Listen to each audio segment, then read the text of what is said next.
Donald Trump, ça y est, se présentant sur scène, le président, américain qui, nous dit-on, hein, il se raconte qu'il a annulé tous les rendez-vous, toutes les réunions qu'il avait, prévues avant cette intervention pour être, à l'heure parce que finalement il tient la promesse de l'horaire. Il est, 14h38 ici à Paris, il était censé parler à 45. Il est même en avance malgré, le demi-tour qu'il a dû faire avec, l'avion présidentiel Air Force One et donc je vous propose d'écouter tout de suite le président américain Donald Trump.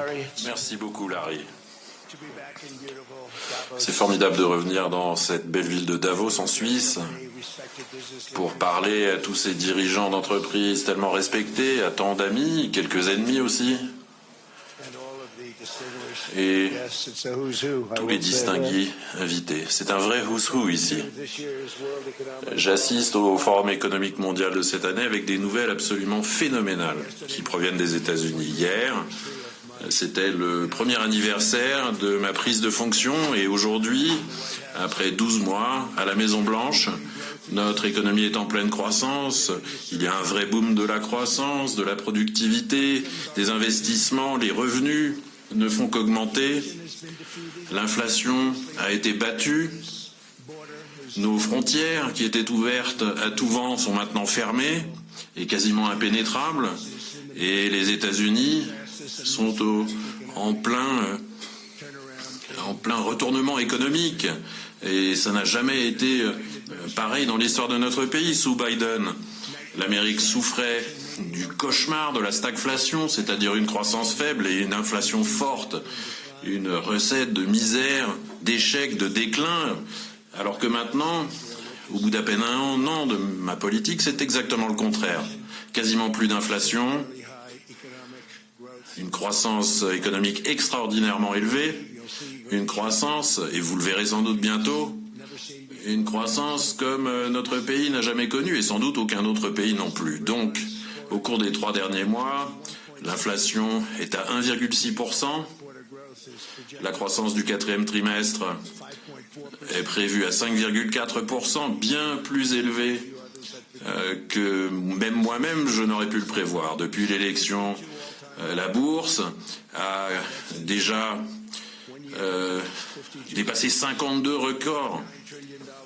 9 000 milliards de valeur ajoutée dans les fonds de pension, dans les fonds de pension 401K, les économies des ménages. Des gens s'en tirent très bien, ils sont ravis.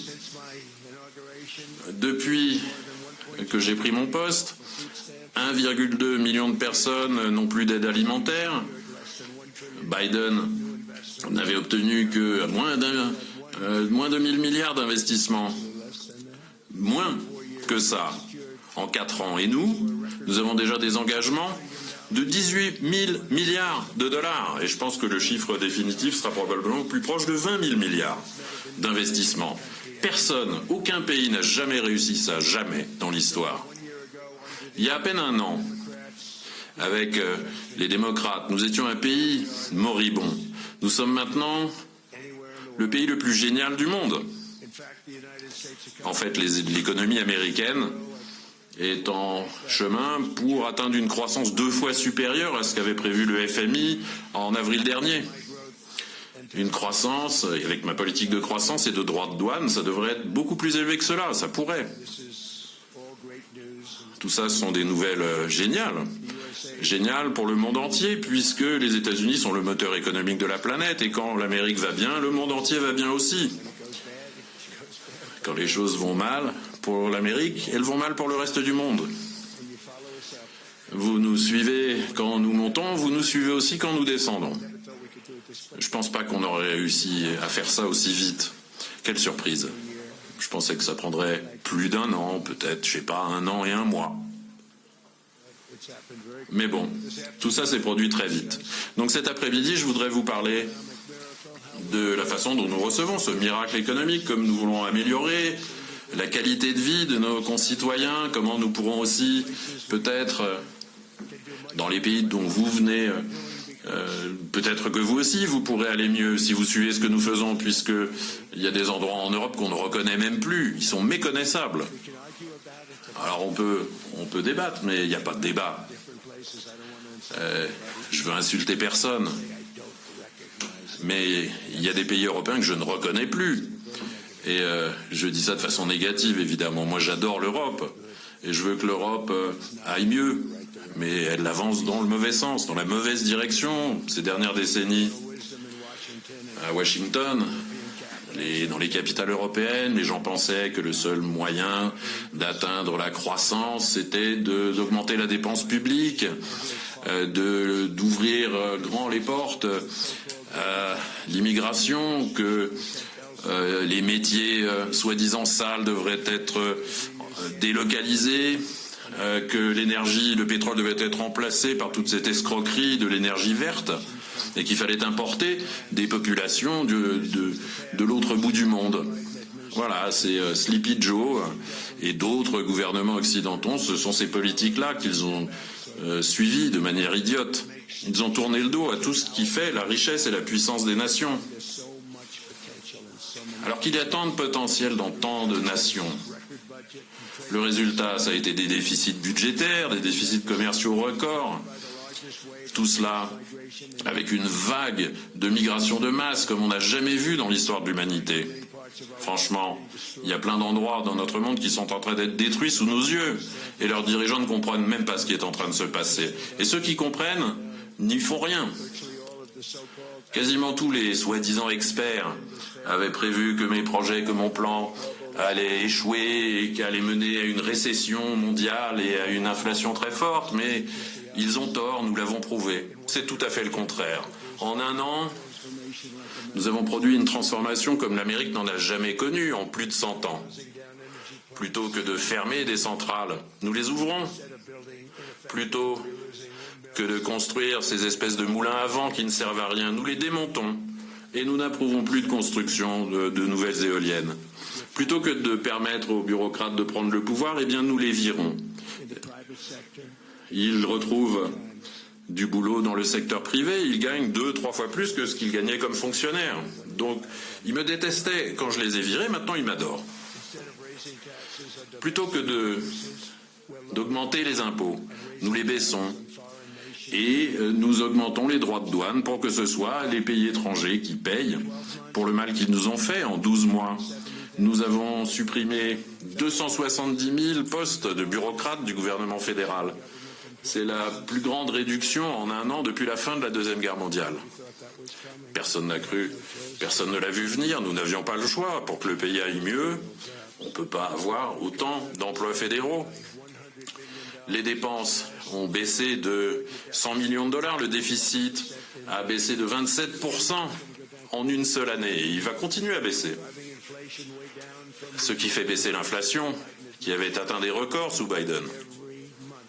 Tous les mois, ça ne faisait qu'augmenter, encore et encore. J'avais dit que je supprimerais 10 règlements, 10 réglementations pour chaque nouvelle réglementation. Mais en fait, on m'a dit que j'en avais supprimé 129 pour chaque nouvelle réglementation. Donc à chaque fois qu'on vient me voir avec une nouvelle réglementation, eh ben, on en supprime en moyenne 129. Difficile à croire. Nous avons réalisé les baisses d'impôts les plus importantes des États-Unis. Pas de taxes sur les pourboires, sur les retraites, sur les heures supplémentaires. 100% aussi d'augmentation des primes, des bonus, pour aider les entreprises à relocaliser la production. Ils adorent. Ils construisent une usine et elle est déductible de leurs impôts. Tout de suite, plutôt d'être obligé d'attendre 38 à 41 ans comme avant. C'est un miracle qui se déroule sous nos yeux. Personne n'aurait jamais pensé que ça aurait été possible. Et c'est ce qui a fait de mon premier mandat le mandat de 4 ans le plus réussi que nous ayons jamais connu du point de vue financier. Et maintenant, c'est encore mieux. Il s'agit d'un programme sur 10 ans, pas sur un an. Tout ce que vous investissez peut être déduit de vos impôts immédiatement et pas en 38 ou 41 ans. Notre déficit commercial, grâce aux droits de douane, a baissé. C'était le plus grand du monde. On perdait plus de 1000 milliards de dollars chaque année. Quel gaspillage. Mais en un an, j'ai fait baisser le déficit de 77%. Et tout ça sans inflation. Tout le monde disait que c'était impossible. Il y a 2-3 grands génies qui pensaient que je faisais ce qu'il fallait. Et maintenant, d'autres sont convaincus. Les chiffres sont incroyables. Les exportations américaines ont augmenté de 150 milliards de dollars. Nous avons 300 000 tonnes par mois de production. Et cette production va doubler, tripler dans les mois à venir. Des aciéries sont en train d'être construites partout dans le pays. Les constructions d'usines sont en hausse de 41%. C'est un chiffre qui va ne faire qu'augmenter puisque actuellement, il y a un processus en cours avec des demandes d'autorisation qui vont être accordées beaucoup plus rapidement qu'avant. Et puis, nous avons conclu des accords commerciaux historiques. 41% de l'ensemble du commerce américain, ces grandes entreprises, ces grands pays, il y a des pays qui sont des partenaires aussi. Les pays européens, le Japon, la Corée du Sud, sont nos partenaires.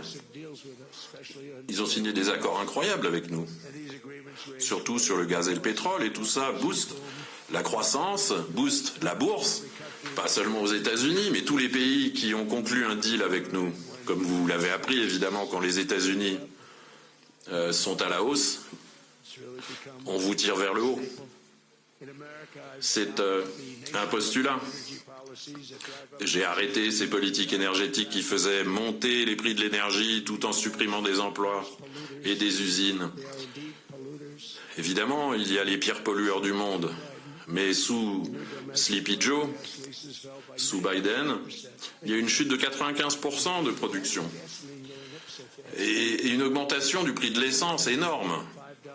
L'essence avait atteint 5 $ le gallon, voire même 7 $ dans certains endroits. Parce que 100 centrales ont été brutalement fermées par des gens qui n'avaient pas la moindre idée de ce qu'ils faisaient. Sous mon leadership, la production de gaz naturel américain a atteint des records historiques. La production de pétrole est en hausse de 730 000 barils par jour. Et la semaine dernière, 50 millions de barils ont été récupérés au Venezuela. Le Venezuela a été un pays formidable pendant plein d'années. Et puis après, les politiques sont partis à volo. Ils ont eu de gros problèmes. Mais là, on les aide. Ces 50 millions de barils, on va les partager avec eux. Ils vont gagner plus d'argent qu'ils n'en ont gagné depuis très longtemps. Le Venezuela va être un endroit formidable. On a une coopération géniale avec eux une fois que cette attaque s'est terminée. Ils ont dit, bon allez, on signe un accord. Il y a bien d'autres qui devraient suivre cet exemple. Mais le Venezuela va gagner plus d'argent dans les 6 prochains mois qu'ils n'en ont gagné pendant 20 ans. Toutes les grandes entreprises pétrolières nous accompagnent. Le leadership du pays a été très positif. Ce sont des gens très malins. Le prix de l'essence est maintenant inférieur à 2,50 $ dans de nombreux États aux États-Unis, voire même 2,30 $ dans la plupart des États. Et on sera bientôt à une moyenne de moins de 2 $ le gallon. Dans certains endroits, c'est même encore plus bas que ça, 1,95 $ le gallon. Il y a beaucoup d'États où c'est 1,99 $. C'est des prix inédits depuis des années. En fait, depuis mon dernier mandat, où le prix avait baissé. J'ai signé un décret pour approuver la construction de nouveaux réacteurs nucléaires. J'étais pas à l'origine un fan du nucléaire à cause du danger, mais des progrès ont été réalisés, des progrès formidables sur la sécurité. Et donc, on aime vraiment maintenant ce monde de l'énergie nucléaire. Et ça peut être très sûr et à bon prix. Donc, nous sommes aussi très largement en tête sur l'intelligence artificielle. Le président Xi nous respecte ce que nous faisons parce que j'ai permis à ces grandes entreprises qui construisent ces gros bâtiments de construire leurs propres capacités, leurs propres centrales électriques. Et si on cumule tout cela, c'est plus que tout pays, n'importe où ailleurs dans le monde. J'ai lu récemment dans le Wall Street Journal que les Chinois ont besoin de beaucoup d'énergie. Mais nous, on en crée autant, voire plus. J'en suis très très fier. C'était mon idée. Je me suis dit qu'il fallait qu'on double l'énergie qui existe actuellement dans le pays, ne serait-ce que pour répondre aux besoins de l'IA. Les gens m'ont dit c'est impossible, et puis en fait, j'ai eu cette idée, je leur ai dit vous êtes des gens formidables, vous avez plein d'argent, pourquoi ne pas construire vos propres centrales électriques? Au début, ils m'ont pas cru. Tous ces grands noms, je pense qu'ils sont d'ailleurs dans cette salle, ils m'ont pas cru. Je leur ai dit si, allez-y. Ils sont revenus, ils ont dit ah mais on pensait que vous blaguiez, et je lui ai dit mais non, je blaguais pas, et en plus je vous donne un permis de construire en 2 semaines. Et avec le nucléaire, il faudra peut-être 3 semaines. Mais bon, la plupart des centrales sont des centrales à gaz ou au pétrole. Et à cause de ma victoire électorale, les États-Unis ont évité l'effondrement énergétique dont ont souffert tous les pays européens qui ont suivi cette escroquerie écologique. Cette escroquerie écologique, on détruit les paysages avec ces espèces de moulins à vent. Dès que ça fait un tour de pale, on perd $1000. On est censé gagner de l'énergie avec de l'argent avec l'énergie, pas en perdre. Alors ici en Europe, on a vu le destin que la gauche radicale a essayé d'imposer sur l'Amérique. L'Allemagne génère 22% de moins d'électricité qu'en 2017. Et ce n'est pas la faute du chancelier actuel. Il est en train d'essayer de résoudre cette situation. Il fait un boulot formidable. Mais avant lui, j'imagine que c'est pour ça qu'il est arrivé au pouvoir d'ailleurs. Et les prix de l'électricité sont 64% plus élevés. Le Royaume-Uni produit à peine un tiers de toute l'énergie qu'elle produisait en 1999. Un tiers, imaginez un peu. Alors qu'il contrôle la mer du Nord, qui est l'une des plus grandes réserves de pétrole du monde. Ils s'en servent pas. Et c'est l'une des raisons pour lesquelles leur énergie a atteint des niveaux de production catastrophiquement bas et des prix catastrophiquement hauts. Pensez-y, un tiers. Alors qu'ils ont la mer du Nord juste à côté. Alors ils disent qu'il ne reste plus rien. Mais non, il reste 500 ans. Dans la mer du Nord, il y a plein de réserves formidables qui n'ont pas été trouvées. Parce que, pour des raisons écologiques, ils ne laissent pas les gens forer. 92% des revenus, ils les prennent, donc les pétroliers ne peuvent pas le faire. Moi, je voudrais que l'Europe aille mieux, je voudrais que le Royaume-Uni aille mieux, avec une des sources d'énergie les plus formidables de la Terre, à laquelle ils ne touchent pas. En fait, les prix de l'électricité ont augmenté de 139%. Il y a des moulins partout en Europe. Il y a des moulins dans tous les coins. Et ces moulins sont de vrais losers. Et le plus il y a de moulins à vent dans un pays, le plus d'argent ce pays perd. La Chine fabrique quasiment toutes ces éoliennes, ces moulins à vent. Mais j'ai pas vu d'éoliennes en Chine. Vous avez déjà réfléchi à ça? La Chine, ils sont malins, ils les fabriquent, ils les vendent aux imbéciles qui les achètent. Mais ils s'en servent pas eux-mêmes. Alors, ils font 2-3 champs d'éoliennes, mais ils s'en servent pas. C'est juste pour montrer aux gens à quoi ça pourrait ressembler. Les pales ne tournent pas, ça produit rien. Ce qu'ils utilisent surtout, c'est du charbon. La Chine, le charbon, le pétrole, le gaz. Ils commencent à se pencher sur le nucléaire un peu. Et pour eux, ça va très bien. Ils gagnent une fortune en vendant ces moulins à vent. Et je crois que c'est choquant que ça continue. Et ils sont... Moi, je suis copain avec eux, je suis ami avec eux, et ils trouvent ça choquant que les gens continuent à installer ces éoliennes qui détruisent, qui ruinent leur paysage. Ce sont les imbéciles qui achètent ça. Et la conséquence de ces politiques destructrices ont été terribles. Croissance plus basse, taux de natalité plus bas, disruption due à la migration, vulnérabilité aux adversaires étrangers. Et Et évidemment, les États-Unis se préoccupent beaucoup du sort des peuples européens. Ça nous intéresse. Moi, je viens d'Europe, l'Écosse et l'Allemagne, à l'origine. 100% l'Écosse, ma mère, 100% l'Allemagne, mon père. Et on croit très fortement qu'on partage des liens avec l'Europe, des liens civilisationnels, et moi je veux que l'Europe réussisse. C'est pour ça que ces questions d'énergie, de commerce, d'immigration, de croissance doivent être de vraies préoccupations pour tous ceux qui veulent voir un Occident puissant et uni. Ces pays européens doivent faire ce qu'il faut. Ils doivent se sortir de cette culture qu'ils ont créée au cours des 10 dernières années. Ils sont en train de s'auto-détruire.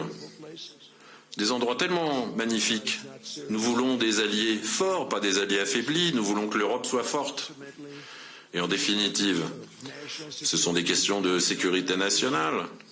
Et il n'y a sans doute pas de question actuellement qui rend la situation plus claire que ce qui est en train de se passer actuellement avec le Groenland. Ça vous intéresserait que je vous parle un peu du Groenland ? Je pensais ne pas l'évoquer, mais je pense que on a entendu des choses négatives. J'ai énormément de respect pour le peuple du Groenland et le peuple du Danemark, un respect immense. Mais tous les alliés de l'OTAN doivent avoir la capacité de défendre son propre territoire, et en fait, aucune nation, aucun groupe de nations n'a la capacité d'assurer la sécurité du Groenland. Aucun pays à part les États-Unis, qui est une grande puissance. Les gens ne comprennent même pas à quel point nous sommes une grande puissance, même s'ils ont commencé à comprendre il y a à peu près 2 semaines. On l'a vu pendant la Deuxième Guerre mondiale, quand le Danemark a plié face à l'Allemagne au bout de 6 heures de combat et a été totalement incapable de se défendre ou de défendre le Groenland. Alors, les États-Unis ont été forcés, on s'est senti obligé de le faire. On a envoyé nos propres forces pour tenir le territoire groenlandais. Et ça nous a coûté cher. Et pourtant, ils ont essayé de prendre le Groenland. Le Danemark le sait. Nous avons installé des bases pour le Danemark.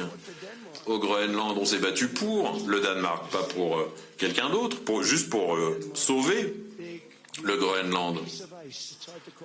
Voilà, c'est pas vraiment de la terre, c'est quand même juste un gros bloc de glace qu'on a sauvé, et on a empêché nos ennemis de mettre le pied dans notre hémisphère, donc on l'a fait pour nous-mêmes aussi.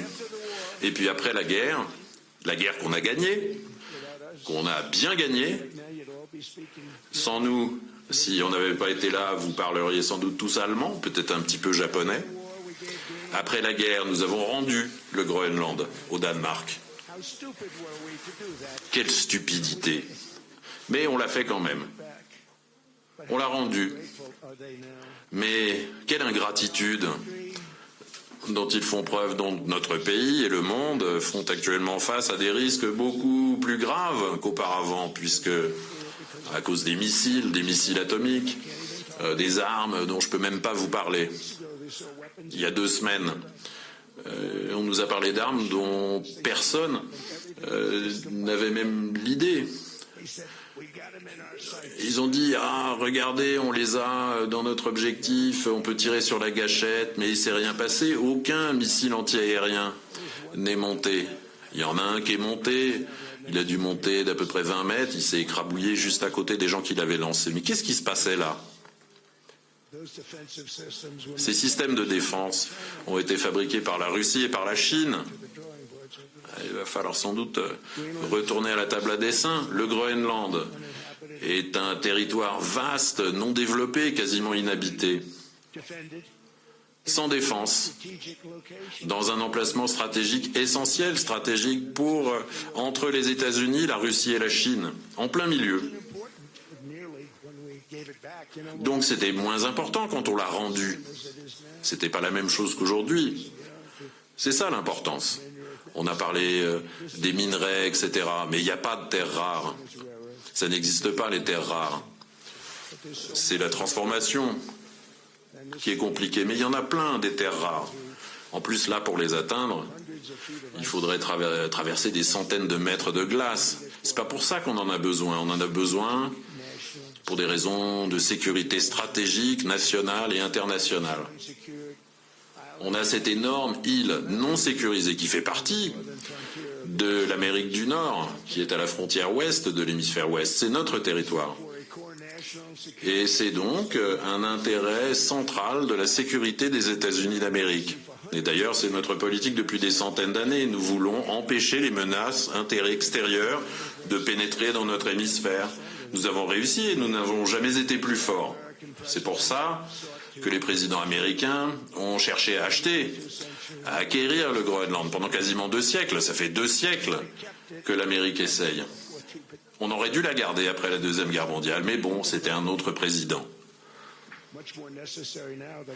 Et c'est encore plus nécessaire maintenant que ça ne l'était à l'époque. En 2019, le Danemark a dit qu'il dépenserait plus de 200 millions de dollars pour renforcer la défense du Groenland. Mais comme vous le savez, ils ont dépensé à peine 1% de ce montant. Aucun signe du Danemark. Et je les respecte énormément, j'adore ces gens. Leurs dirigeants sont très bien. Il n'y a que les États-Unis qui peuvent protéger cette immense masse de terre, cet immense bloc de glace, pour le développer, l'améliorer, et tout ça dans les intérêts de l'Europe, pour la sécurité de l'Europe, et ce serait bon pour nous aussi, et c'est pour ça que je cherche à entamer des négociations immédiates sur l'acquisition du Groenland par les États-Unis. Tout comme nous avons acquis de nombreux autres territoires au fil de l'histoire, et comme les Européens aussi l'ont fait. Ce n'est pas problématique.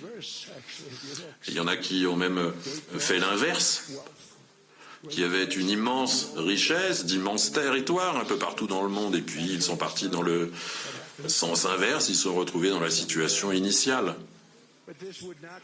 Mais tout cela n'est pas une menace pour l'OTAN. Cela ne ferait qu'améliorer la sécurité de l'Alliance Atlantique. Les États-Unis sont traités très injustement par l'OTAN, je vous l'affirme. Quand on y pense, c'est incontestable. On donne tellement et on obtient tellement peu en retour. Alors moi, je suis très critique vis-à-vis de l'OTAN depuis des années, mais j'en ai fait plus pour aider l'OTAN que n'importe quel autre président avant moi. Si j'avais pas participé au cours de mon premier mandat, il n'y aurait plus d'OTAN. La guerre avec l'Ukraine est un exemple. C'est à des milliers de kilomètres. On est séparés par un énorme océan. C'est une guerre qui n'aurait jamais dû commencer. Elle n'aurait jamais commencé si l'élection présidentielle de 2020 n'avait pas été truquée, et tout le monde le sait. C'était une élection truquée.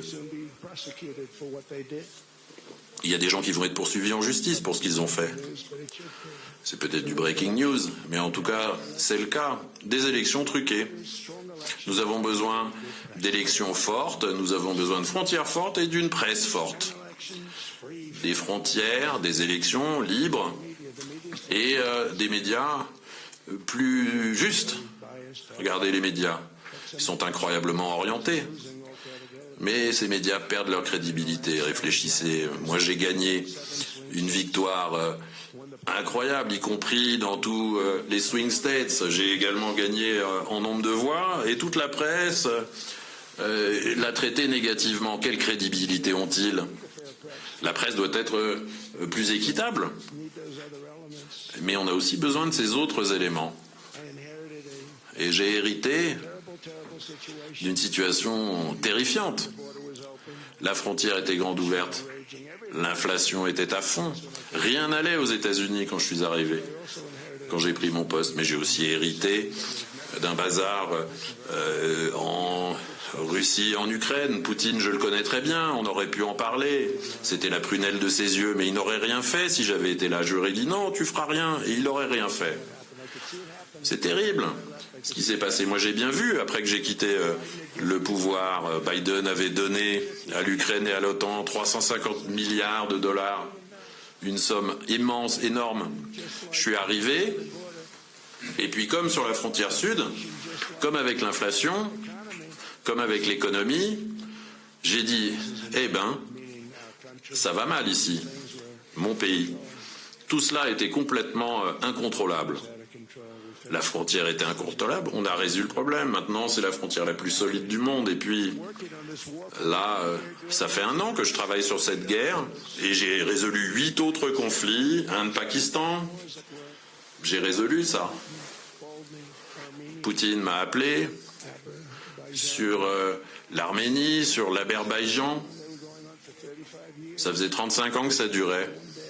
Ça m'a pris 1 journée pour résoudre cette guerre. Et le président Poutine m'a appelé, il m'a dit « Vous savez, ça fait 10 ans que je travaille sur cette guerre et j'ai pas réussi. » Et il a dit « Occupez-vous de votre guerre et pas de celle-là. » Alors, qu'est-ce que les États-Unis tirent de tout ce travail et de tout cet argent qu'elles consacrent par la mort, la destruction et tout cet argent qui est envoyé à des gens qui n'ont aucune appréciation pour ce que nous faisons?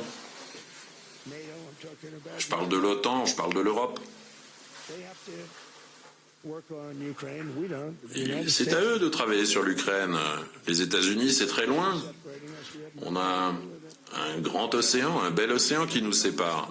Et jusqu'à ce que j'arrive, l'OTAN était simplement, les pays étaient censés consacrer 2% de leur PIB, mais la plupart des pays ne payaient rien du tout. Les États-Unis payaient quasiment 100% de l'OTAN. Et là, j'ai mis le holà. J'ai dit c'est pas juste. Et puis, j'ai dit à l'OTAN qu'il fallait payer 5% et ils ont commencé à le faire. Tout le monde disait que c'était pas possible. Ils ont dit, oh, on dépassera jamais les 2%. Mais ils sont montés à 5% et maintenant ils payent. Ils payaient pas les 2, maintenant ils payent les 5. Et ça les renforce. Et d'ailleurs, leur secrétaire général est formidable. Il est peut-être dans cette salle. Marc, est-ce que vous êtes là? Oui, il est là. Bonjour Marc.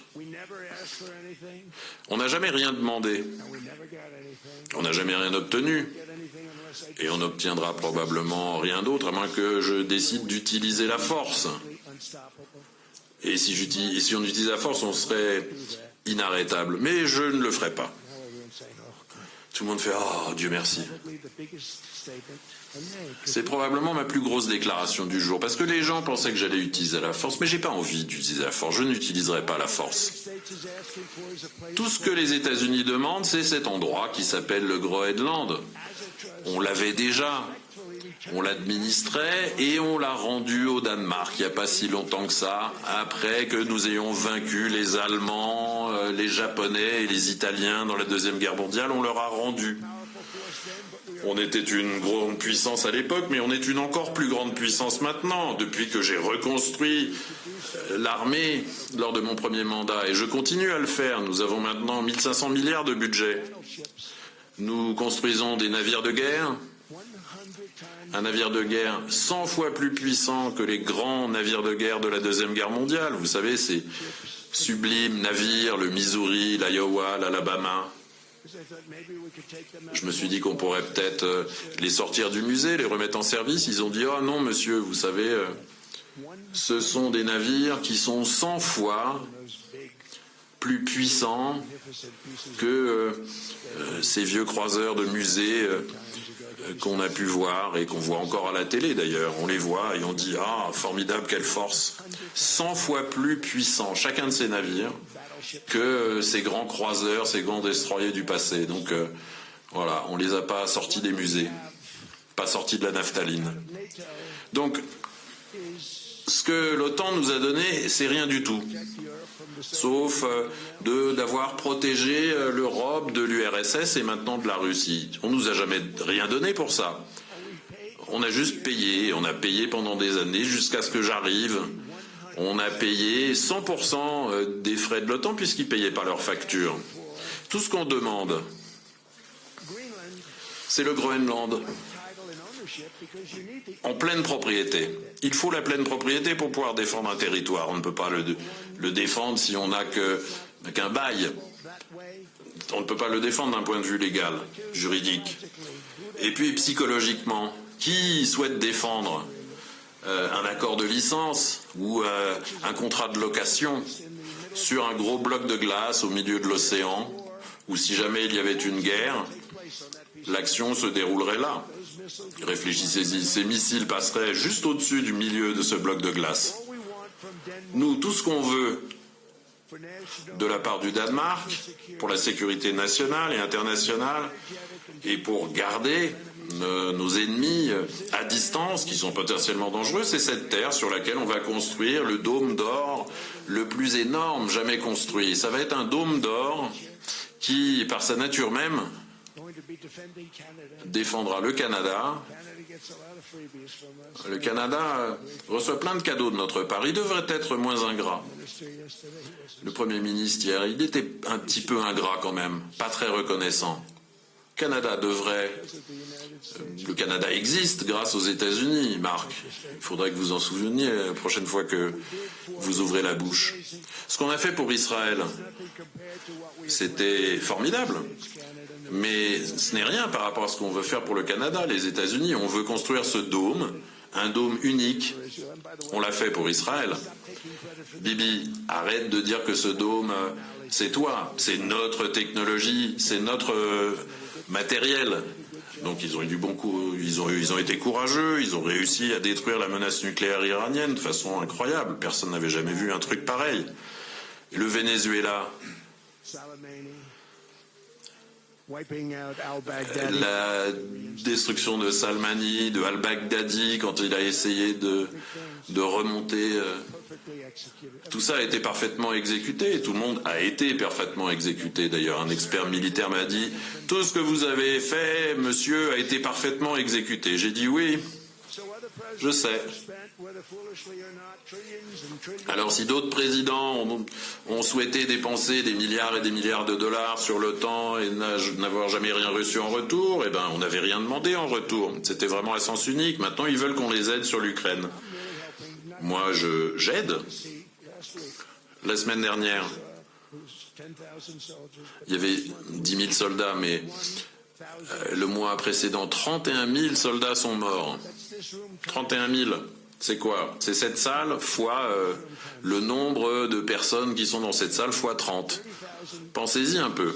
30 000 soldats sont morts en un mois. Et le mois précédent, c'était 27 000. Et avant, c'était 28 000. Et le mois d'avant, c'était 25 000.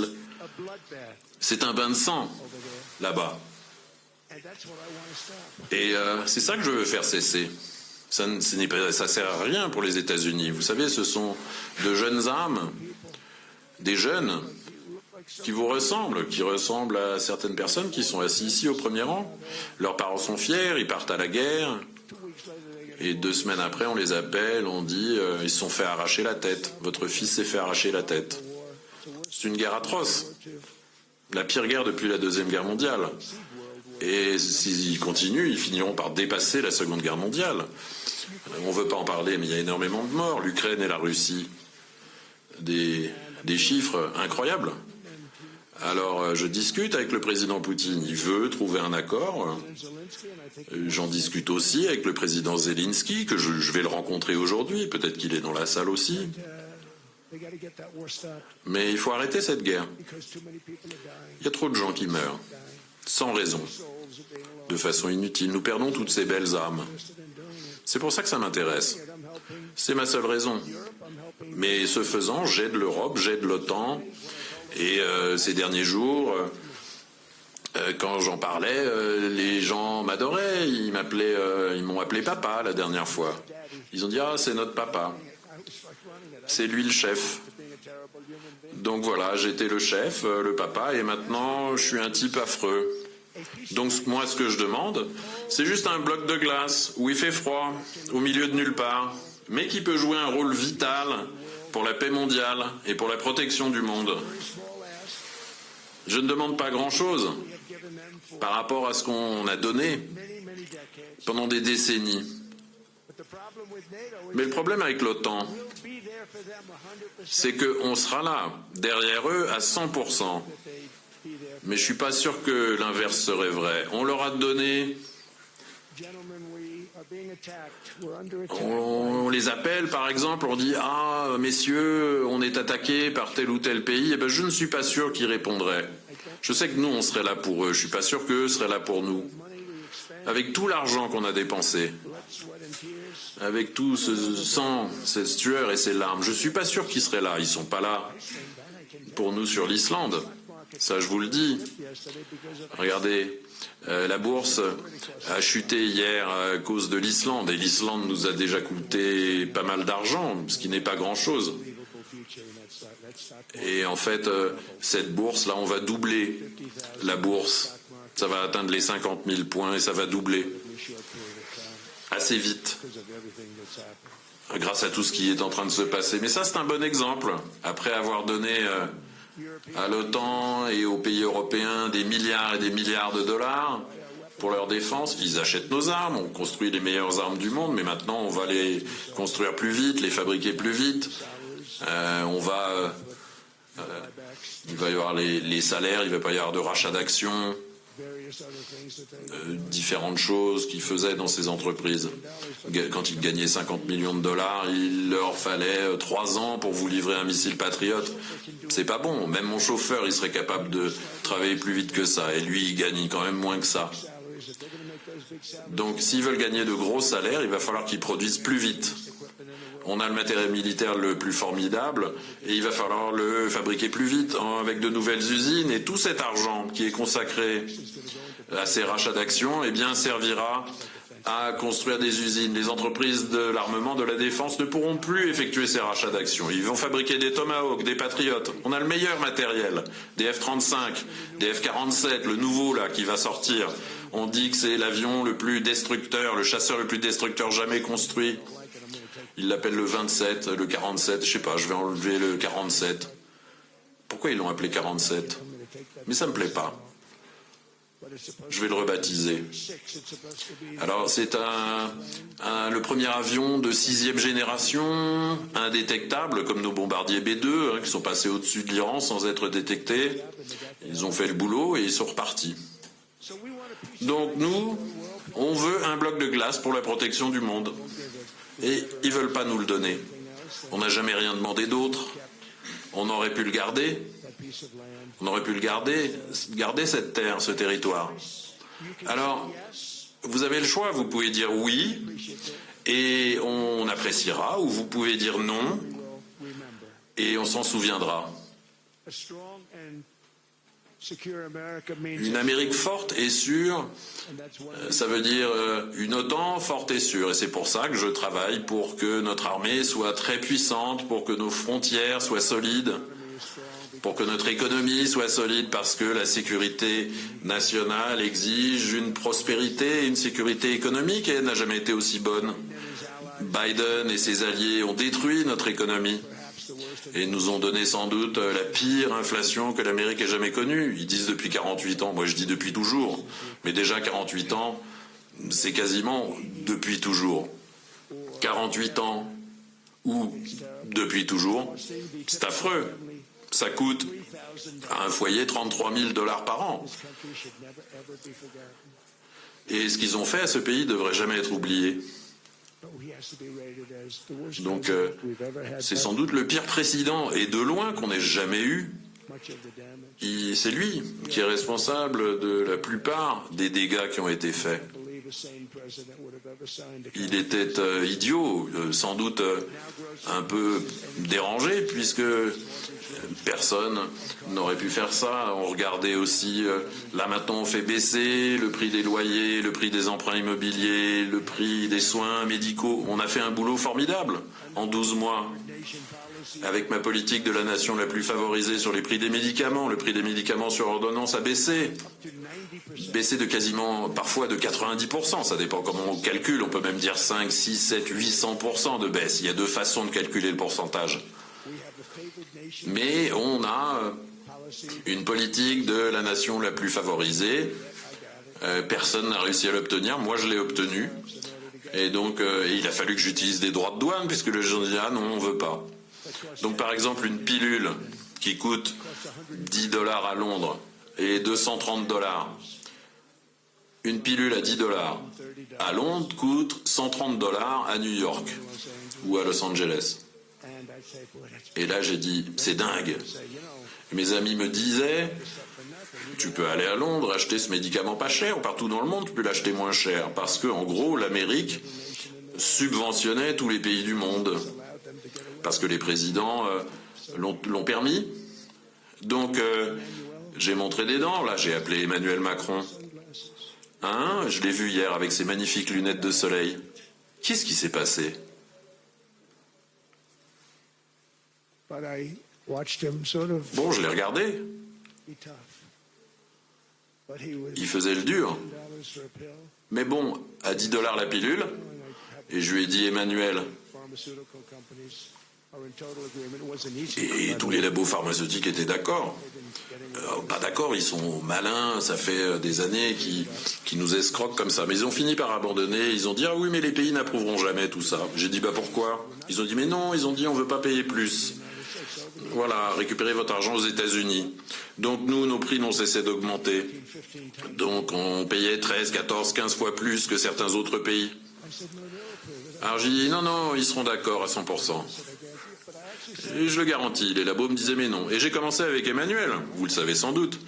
Je l'aime bien, Emmanuel. Et je lui ai dit, Emmanuel, il va falloir que tu augmentes le prix de cette pilule. Il va falloir que ce soit 20, 30 dollars peut-être. Donc tu vas doubler le prix de ces médicaments sur ordonnance, tripler ou quadrupler peut-être. Pas facile. Il a dit non, Donald, je veux pas faire ça. J'ai dit oh si tu vas faire ça à 100%. Il a dit non, non, non. Tu me demandes de doubler. Je lui dis Emmanuel, tu profites des États-Unis depuis 30 ans sur ces médicaments. Tu vas devoir le faire. J'ai aucun doute. Et je suis même à 100% sûr que tu vas le faire. Il fait non, non, non, je le ferai pas. Alors, on lui disait il faut doubler ou tripler parce qu'évidemment, il faut pas les États-Unis.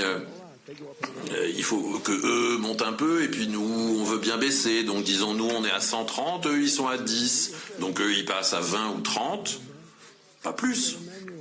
Je lui ai dit Emmanuel, tu vas juste doubler ou tripler. Il fait non, non, non. Je lui ai dit écoute, je t'explique Emmanuel, tu vas le faire et tu vas le faire rapidement. Sinon, je colle 25% de droits de douane sur tout ce que tu vends aux États-Unis et 100% sur tes vins et tes champagnes. C'est-à-dire à peu près 10 fois plus que ce que je demande. Et tu vas le faire. Alors je voulais pas en parler en public, mais tu vas peut-être me forcer à le faire. Il a dit ok, je le ferai.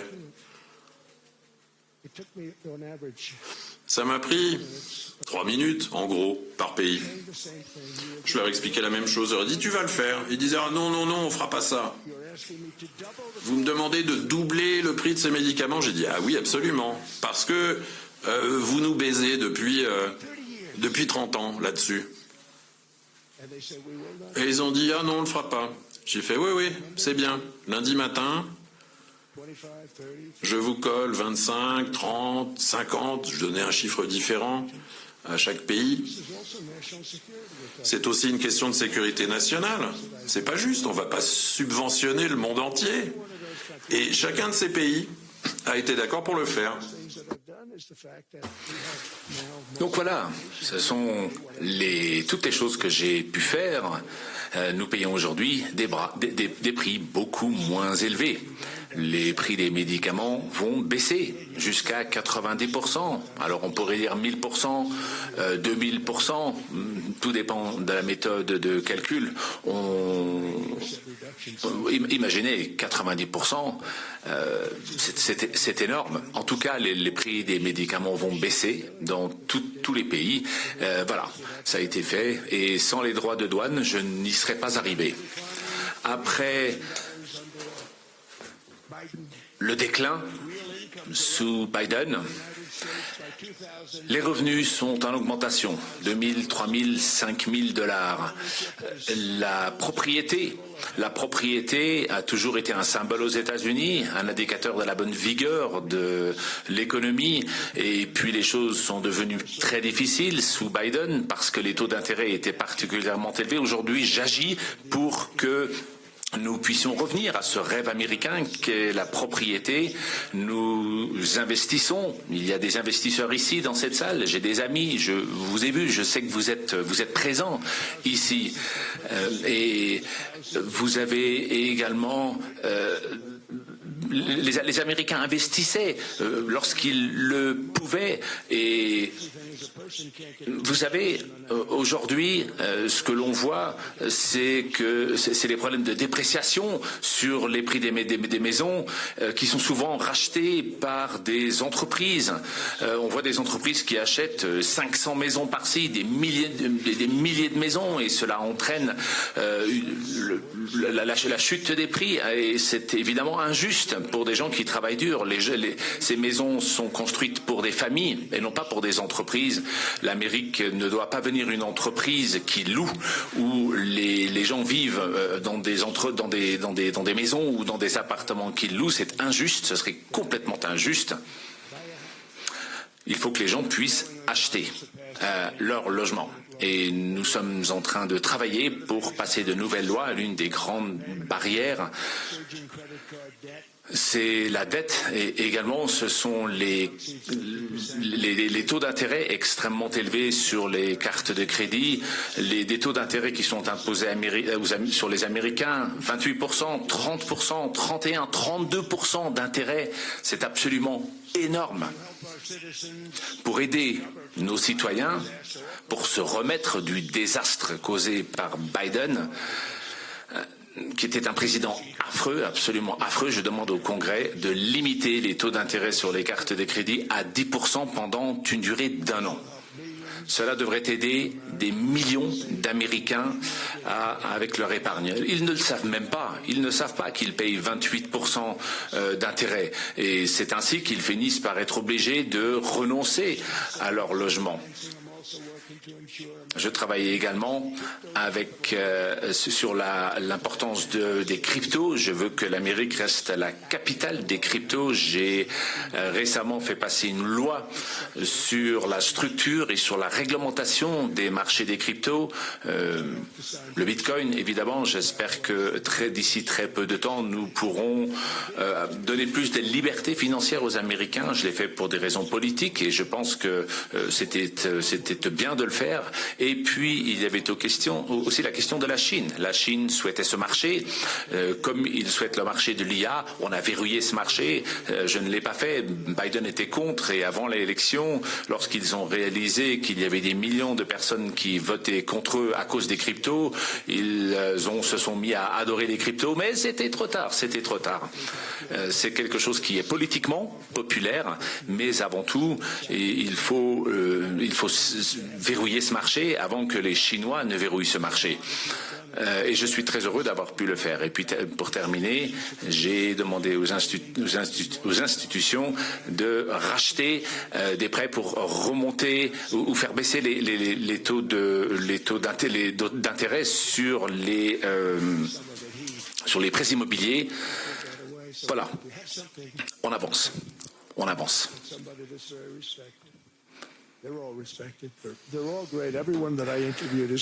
Les personnes avec lesquelles j'ai travaillé font un travail extraordinaire. Le problème, c'est que parfois les gens changent. Une fois que vous les mettez dans un poste, ils changent. Voilà, ils savent qu'ils sont là pour 6 ans, et puis tout va bien. Et puis on va monter les taux d'intérêt. Ben non, c'est incroyable de voir comment les gens changent quand ils sont à un poste, une fois qu'ils ont ce poste. Je ne sais pas si c'est un manque de loyauté. En tout cas, on a un très mauvais chairman, Jérôme Too Late Powell. Too late, il est toujours too late, toujours en retard. Sauf avant l'élection. Juste avant l'élection, ça allait. Mais voilà, on va trouver quelqu'un de très bien. J'espère que cette personne fera du bon travail. On a fait énormément de travail, je l'expliquais tout à l'heure, sur les crédits immobiliers, avec des progrès. Vous savez, on n'en parle pas beaucoup de l'immobilier. J'essaye d'être protecteur de ceux qui sont propriétaires de leur maison.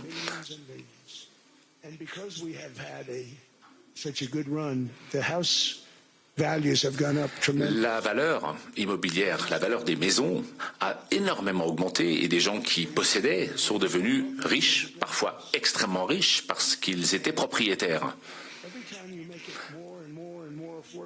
Et à chaque fois que vous permettez aux primo-accédants d'acheter, cela a un impact néfaste sur ceux qui ont déjà. Et moi, je ne veux pas que mes actions aient un impact négatif sur la valeur des immobilières dont les gens disposent aujourd'hui. On a énormément de gens qui ont acheté, qui ont épargné toute leur vie, qui ont travaillé dur et qui ont aujourd'hui des maisons qui valent 5, 6, 700 000 dollars et on ne veut pas détruire la valeur de ces maisons. Ça serait complètement injuste. Certaines personnes ont des prêts immobiliers et certains prêts immobiliers ont augmenté de manière extrêmement importante à cause des intérêts et ça rend les remboursements des prêts extrêmement difficiles. C'est injuste. Parfois, des gens ont perdu leur maison.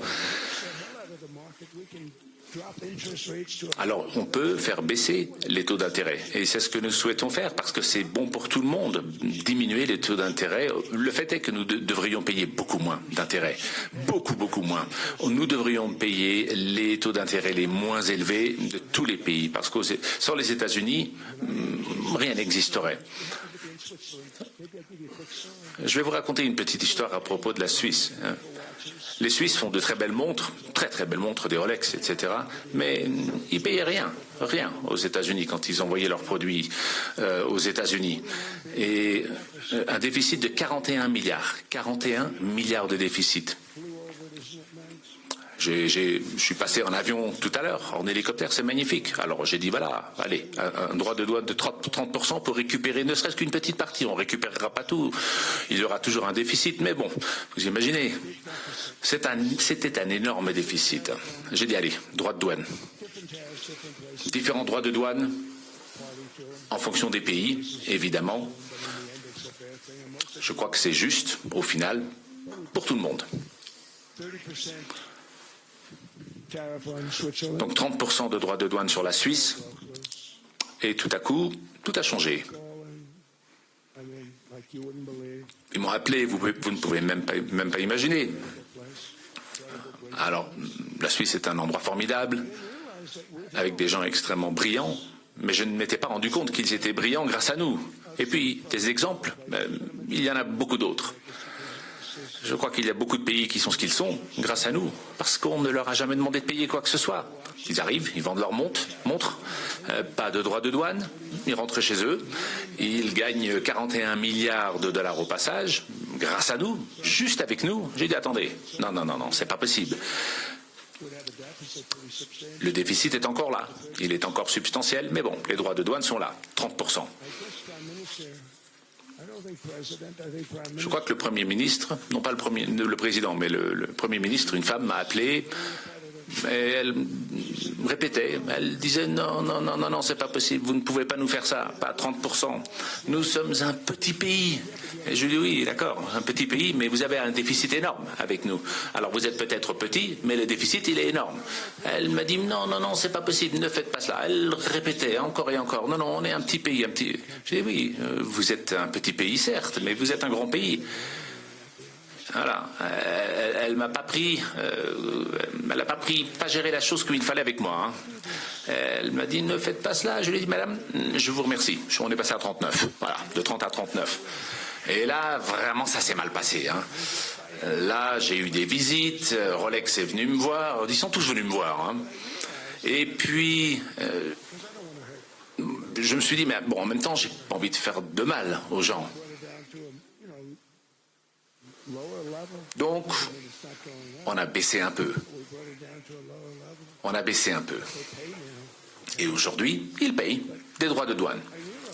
Voilà, j'ai réalisé que nous avons énormément d'exemples comme celui-ci, où des pays gagnent beaucoup d'argent grâce aux États-Unis. Sans les États-Unis, ils ne gagneraient rien. Imaginez, la Suisse, 41 milliards de dollars sur notre dos. Et elle me dit, c'est un petit pays, la Suisse. Eh oui. Et elle était particulièrement agressive avec moi. Mais lors de cette conversation, j'ai réalisé que les États-Unis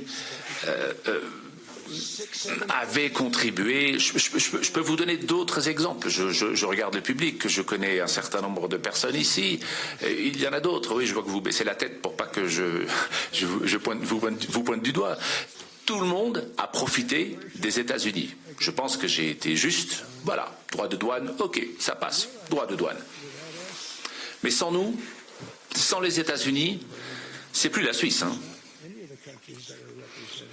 Les choses changent. Mais nous souhaitons travailler avec les pays. On n'est pas là pour détruire. J'aurais pu dire 30%, 39%, j'aurais dit puis 70%, et là on aurait gagné encore plus d'argent. Mais bon, ça aurait fait du mal, ça aurait détruit la Suisse financièrement, et évidemment c'était pas le but. Mais bon, il faut que chacun paye. J'espère que Scott écoute, hein, parce que c'est aux États-Unis que nous devrions payer les taux d'intérêt les plus bas. Sans nous, je le rappelle, la plupart des pays ne fonctionneraient pas. Et puis il y a aussi le facteur protection. J'évoquais notre armée, qui est la plus forte armée au monde. Sans notre armée, vous seriez menacés de toutes parts.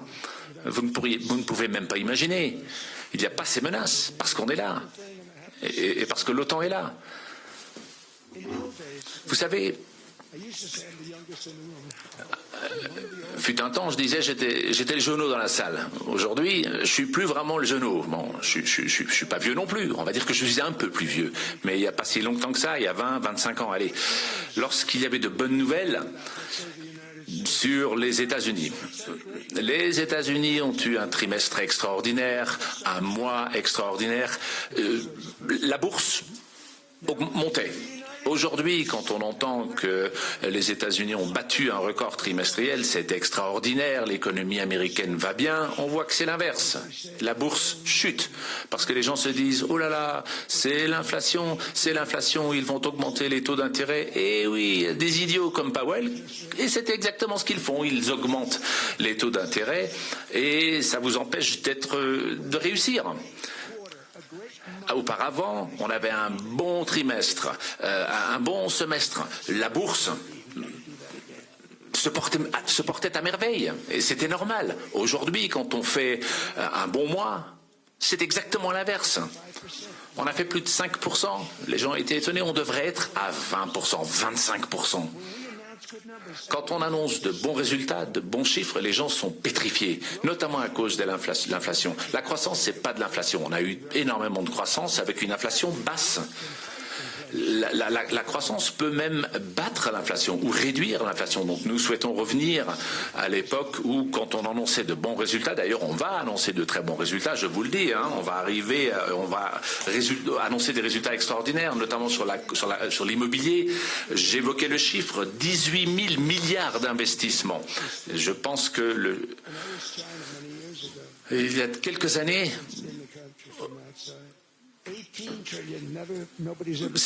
on était très loin de ça. 18 000 milliards, imaginez. Des milliers d'entreprises voient le jour, se développent, des centaines de sites industriels, d'usines sont construites aux États-Unis, certaines sont relocalisées, elles étaient à l'étranger, au Mexique et ailleurs, et elles reviennent aux États-Unis, elles étaient en Chine, elles reviennent aux États-Unis. Nous avons plus de sites industriels, je pense notamment aux sites automobiles qui sont construits aujourd'hui qu'auparavant, même plus que dans les années 40. Imaginez. Ils ne gardent pas d'anciens bâtiments, ils préfèrent construire quelque chose de complètement neuf, des bâtiments extraordinaires. En 2024, les États-Unis ont construit moins de 2 millions de logements. Biden l'a admis, plus de 8 millions de nouveaux migrants pendant ce temps-là. En 2025, pour la toute première fois en 50 ans, les États-Unis ont finalement inversé cette tendance. Moins d'immigration, moins de criminels qui étaient dans notre pays. Ils permettaient à des gens qui sortaient de prison, des membres de gangs, des dealers, des meurtriers, 11 800 meurtrier. ICE fait aujourd'hui son travail avec leadership. Je pense notamment à l'État du Minnesota. Nous sommes là pour aider le Minnesota. Il n'apprécie pas beaucoup. Washington DC est aujourd'hui l'endroit le plus sûr aux États-Unis. C'était un endroit dangereux. Aujourd'hui, Washington est un endroit sûr. Vous pouvez vous promener avec vos enfants, avec madame, dans les rues de Washington et tout va bien. C'est un endroit qui est sûr et ce n'était pas du tout le cas auparavant. On a envoyé la garde nationale et l'armée et je peux vous dire qu'en 2 mois, c'était réglé. En 3 mois, tout avait changé. Aujourd'hui, c'est un endroit formidable, un endroit sécure, un endroit propre. Terminer les graffitis, plus de barrières, on n'a plus à s'inquiéter des barrières qu'il y avait partout dans Washington.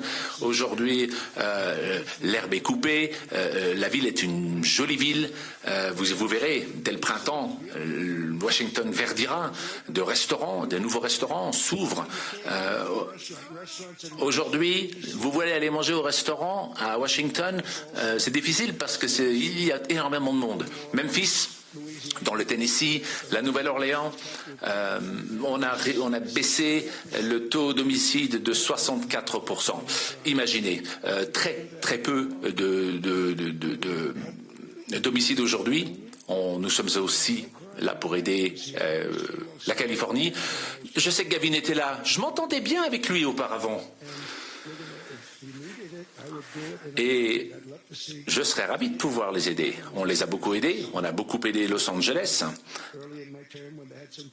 lorsqu'ils ont rencontré un certain nombre de problèmes au début de mon mandat. Et si j'étais gouverneur démocrate, j'appellerais Trump et je lui dirais, écoute, viens nous filer un coup de main parce que nous arrivons à réduire la criminalité.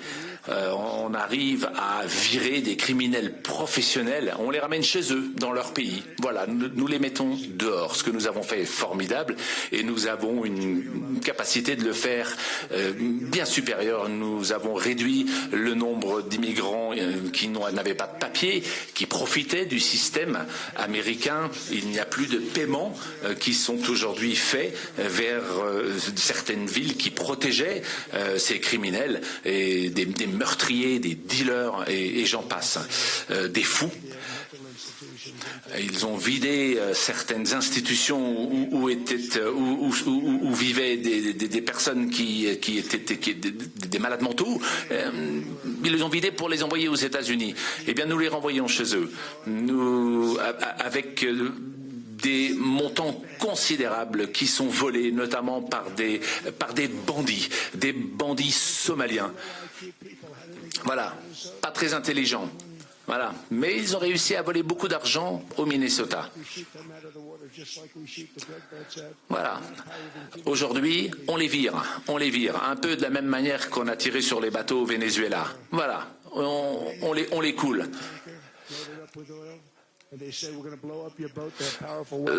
C'est comme les détournements de bateaux. Les détournements de bateaux, c'est incroyable. Où on a fini par donner de l'argent.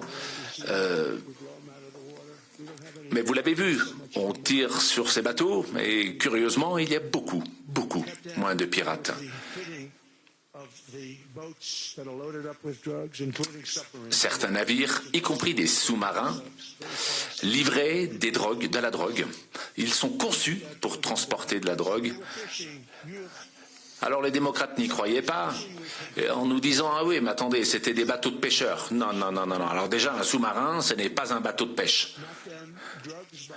On a réussi à mettre fin au trafic de drogue par voie maritime de 92%. Et je me demandais bien... je me demande bien qui sont les quelques pourcents qui restent. J'aimerais pas être à leur place sur un bateau aujourd'hui, dans le coin. Ce qu'on a fait sur mer est extraordinaire. Je reviens quelques instants au Minnesota. Le Minnesota nous rappelle que nous ne pouvons pas importer des cultures étrangères. Voilà. Ces cultures ne peuvent pas venir chez nous et créer de nouvelles cultures. La Somalie, ce n'est pas une nation. Il n'y a pas de gouvernement, pas de police, pas de militaire, rien. Ils n'ont rien en Somalie. Et puis on a ces soi-disant membres de congrès Ilhan Omar, voilà, qui parle de la Constitution, n'est-ce pas? Il vient d'un pays qui n'en est pas un et qui vient nous raconter comment il faut gérer l'Amérique. Je peux vous dire qu'il ne va pas s'en sortir.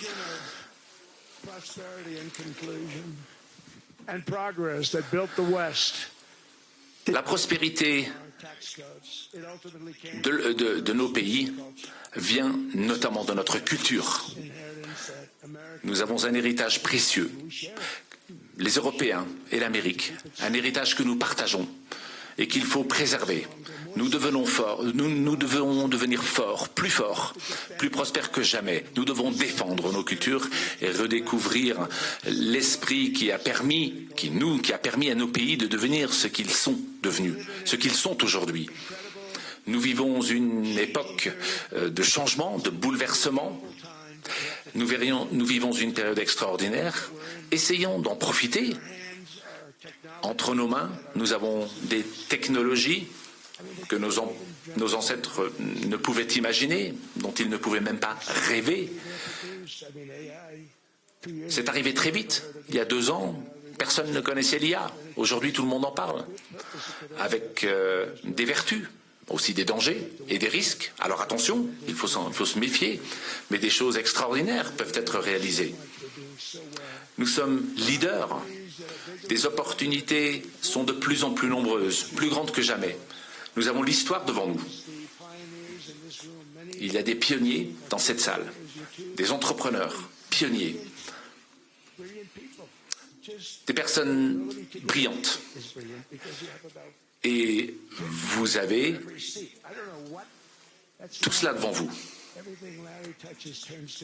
C'est comme Larry, tout ce qu'il touche devient de l'or, n'est-ce pas? Vous êtes ici aujourd'hui, certains d'entre vous sont les plus grands leaders du monde, les plus grands esprits, les plus grands cerveaux de notre planète. Le futur n'a pas de limite, notamment grâce à vous. Il faut donc vous protéger, il faut vous chérir.